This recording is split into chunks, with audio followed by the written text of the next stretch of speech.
अस्सलाम वालेकुम। प्रोग्राम इल्म और तहज़ीब के साथ फ्रीडम न्यूज़ पर आपकी होस्ट उरूज नाज निज़ामी आपके साथ है। और जैसा कि प्रोग्राम में बहुत सारे हम टॉपिक्स कवर कर चुके हैं और अभी तो बहुत सारे टॉपिक्स ऐसे हैं जो हमारे प्रोग्राम में जो है वो हम डिस्कस करने वाले हैं। हमारे साथ हमारे एक्सपर्ट, हमारे स्कॉलर असद ज़ैदी साहब हमारे स्टूडियोज़ में मौजूद होते हैं और अपनी जो सहर अंगेज़ गुफ्तगू है इससे आप जो है यकीनन इस्तिफ़ादा करते हैं इनके प्रोग्राम्स और टॉपिक्स से।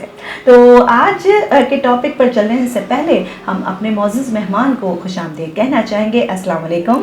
वालेकुम अस्सलाम। कैसे हैं असद ज़ैदी साहब? खुदा का बड़ा करम है। बेशक, माशाल्लाह, और अल्लाह का हम सब पर हमेशा करम रहे, कायम व दायम, आमीन सुम्मा आमीन। आज असद साहब जिस टॉपिक पर हम बात करना चाह रहे हैं वो है आर्ट या फन। तो आर्ट के हवाले से अक्सर जो है वो हम इसको बस एक एंटरटेनमेंट ही के तौर पर लेते हैं कि बस आपका दिल बहलाने के लिए आपके पास कोई हॉबी है तो वो एक आर्ट है कि भाई ये करते हैं वो करते हैं। तो इसके बारे में पहले तो हम इसकी इम्पोर्टेंस के बारे में बात करते हैं कि जो फ़न है, जो आर्ट है, इसकी अहमियत क्या है। बिस्मिल्लाहिर्रहमानिर्रहीम। सबसे पहले तो मैं फ्रीडम न्यूज़ के जितने भी नाजरीन हैं उनको ये बताता चलूँ कि आर्ट से मुराद या फ़न से मुराद सिर्फ यही नहीं है कि जिसमें कोई तफरीह तबाह या कोई एंटरटेनमेंट ही, ऐसा नहीं है। आर्ट का ताल्लुक है इंसान की तख्लीकी सलाहियत से, इंसान की क्रिएटिविटी के से। कुदरत ने इंसान के अंदर कुदरती तौर पर ये टैलेंट रखा है कि इंसान कोई चीज़ क्रिएट कर सकता है अपने दिल, दिमाग, जहन के ज़रिए किसी सोच, और उस सोच को एक प्रैक्टिकल की शक्ल में इंसान लेकर आ सकता है।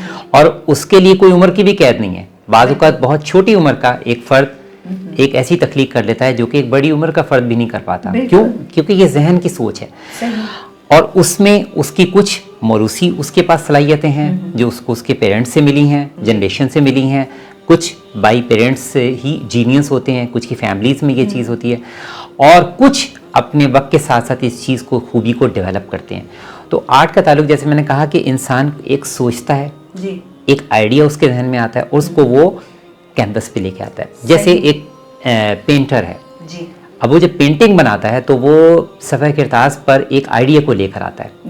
कहने को वो एक तस्वीर है मगर वो पूरा एक मंजरनामा रखती है, पूरा एक मैसेज अपने अंदर रखती है। अब वो मंजर किसी जंग का मंजर भी हो सकता है और वो किसी पुरअमन सूरत हाल का को भी जाहिर कर रहा हो सकता है, या किसी इल्म, तालीम या किसी भी ज़िंदगी के शोबे से मुतालिक एक बड़ा मानीखेज़ पैगाम उसमें हो सकता है। ठीक है, इसी तरीके से फ़न के मुख्तलिफ शोबे हैं, मुसव्वरी है, ख़त्ताती है, कैलीग्राफी है, बहुत सी चीज़ें हैं कि जो ये फ़न में शुमार होते हैं, मगर इसका ताल्लुक महज तफरीह तबाह से नहीं है बल्कि इसका ताल्लुक इंसान की तख्लीकी सलाहियत से। सही। तो मैं इस बारे में एक सवाल करना चाहूँगी कि जो आर्ट है, जो आर्टिस्ट है, आर्टिस्ट के आर्ट से हम जो है वो किस तरह से फ़ायदा हासिल कर सकते हैं, किस तरह से इस्तिफ़ादा कर सकते हैं। आर्टिस्ट के आर्ट से इस्तिफ़ादा करने के लिए सबसे पहले तो उसकी एनकरेजमेंट, सबसे पहले उसकी हौसला अफजाई, कि हमें सिर्फ ये सोच के नहीं रद्द कर देना कि अभी इसकी उम्र ही कितनी है और ये आर्ट की तरफ जा रहा है। नहीं, नया आया है। आप देखें कि उसके अंदर जो चीज़ ग्रूम कर रही है उसको कोशिश करें, समझें, परखें, और अगर उसके अंदर ऐसा पोटेंशियल है तो उसको उस टैलेंट को बाहर लाने का मौका दीजिए, उसको उसके लिए प्लेटफॉर्म दीजिए ताकि वो उसका इजहार कर सके। मिसाल के तौर पर अगर आप अपने बच्चे में ये महसूस कर रहे हैं कि उसके अंदर बहुत अच्छा एक मुसव्वरी का जज्बा है, तो आप उसको कोई प्रोजेक्ट दें, उसको कोई आइडिया दें और फिर उसके बाद किसी एक्सपर्ट के सामने उसकी बनाई हुई चीज़ को रखें।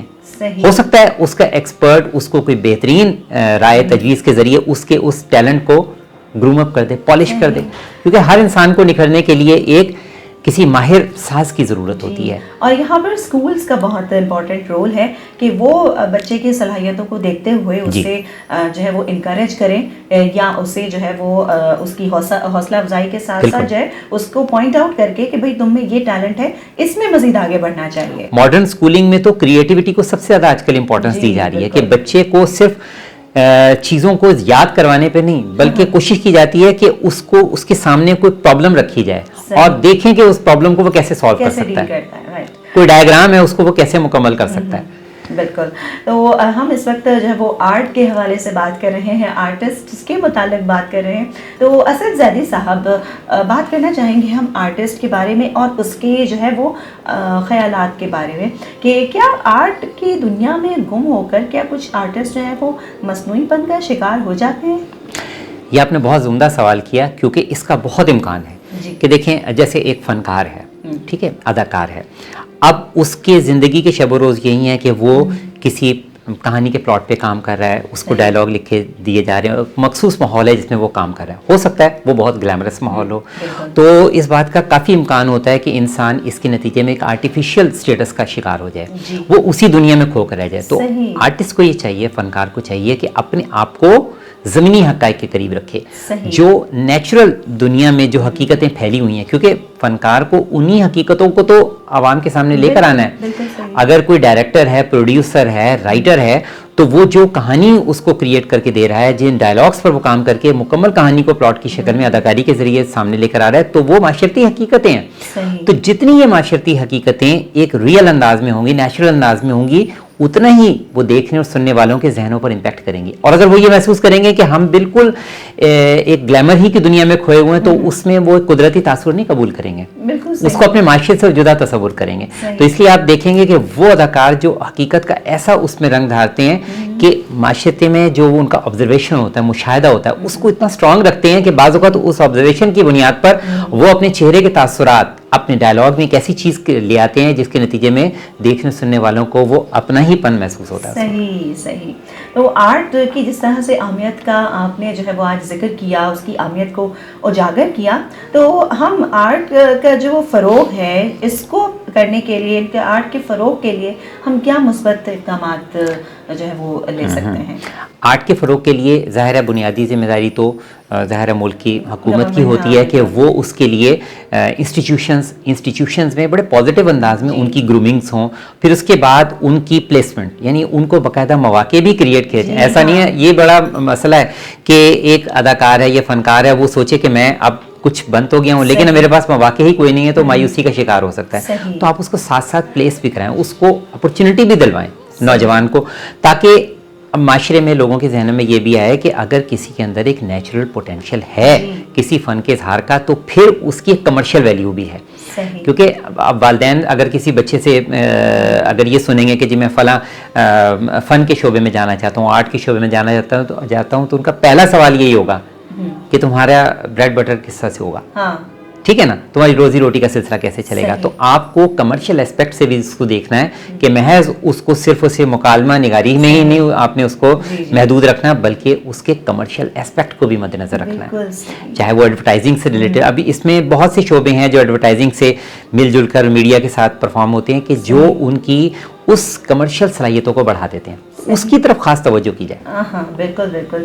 تو یہ تو رہی آج آرٹ کے حوالے سے گفتگو پروگرام علم اور تہذیب میں, اور آپ نے جو ہے وہ اپنی قیمتی جو ہے وہ رائے سے ہمیں آگاہ کیا اس ٹاپک پر جو آرٹ کے حوالے سے تھا. اسد زیدی صاحب بہت شکریہ مصروفیات میں سے قیمتی وقت نکالنے کے لیے, فریڈم نیوز کو دینے کے لیے. آپ کی آمد کا شکریہ. انشاءاللہ نیکسٹ ویک پھر آپ سے ملاقات ہوگی. اللہ حافظ. اور اس کے ساتھ ہی عروج ناز نظامی کو بھی اس بات کے ساتھ اجازت دیجیے کہ آرٹ کو سمجھیے اور آرٹسٹ کو اہمیت دیجیے. اسی بات کے ساتھ, اسی پیغام کے ساتھ عروج ناز نظامی بھی اجازت چاہے گی. علم اور تہذیب پروگرام فریڈم نیوز سے. اللہ حافظ.